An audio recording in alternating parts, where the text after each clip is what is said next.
गत 24 घंटे किसी स्थान में हल्का मध्यम धरण वर्षा होगा सहित सर्वोत्तम वर्षा रेकर्ड करा 65 मिलीमीटर केन्द्रापड़ा जिले में आगामी 5 दिन का वर्षा लगी वर्षा मोस्टली इंटेंसिटी कम रही संभावना रही किंतु कामा जगार इंटेंसिटी भी बेसी रही पारे।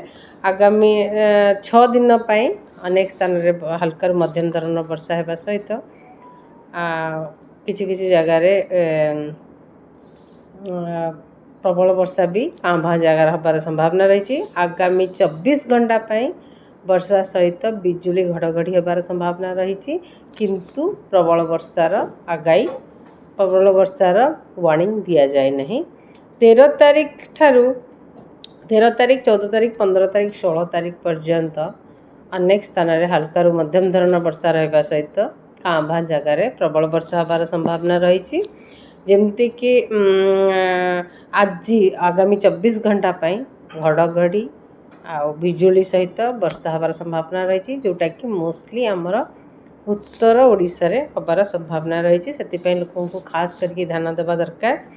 काली ठारू 13 तारीख रे वर्षा प्रबल वर्षा हबार संभावना रही बिजुली घड़घड़ी सहित मयूरभंज केउंझर सुंदरगढ़ झारसुगुड़ा संबलपुर बरगढ़ जिले में आउ 13 तारीख रे 14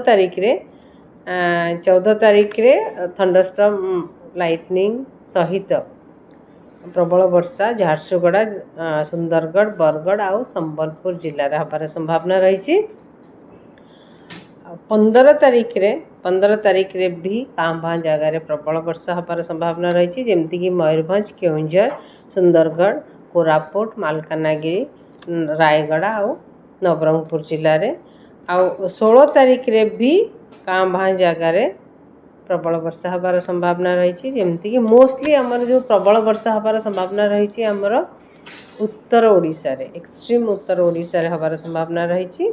आ 16 तारीख रे सुंदरगढ़ केउंझर झारसुगुड़ा संबलपुर देवगढ़ मालकानगिरी कोरापुट नवरंगपुर रायगढ़ इवन गजपति जिले में भी प्रबल वर्षा होबार संभावना रही। 17 तारीख रे भी उत्तर ओडिशा रे भी कांभा जगार प्रबल वर्षा हो पारे। 18 तारीख ठू वर्षार प्रभाव टिके कमिबार संभावना रही।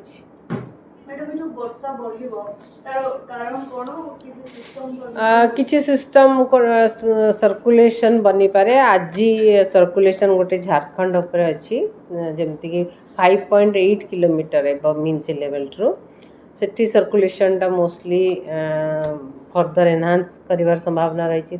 सहित मनसून ट्रफ भी पोजिशन अच्छी एबे मनसून ट्रफ दीघा होगी क्रॉस कर मनसून ट्रफ एवं सर्कुलेशन कारण रे वर्षार परिमाण टिके बढ़िवार संभावना रही। एबे पर्यंत लघुचाप विषय किसी आंकलन करा जाएनी किंतु सर्कुलेशन बनी सारी आमर झारखंड उपरे सेटा रही पारे।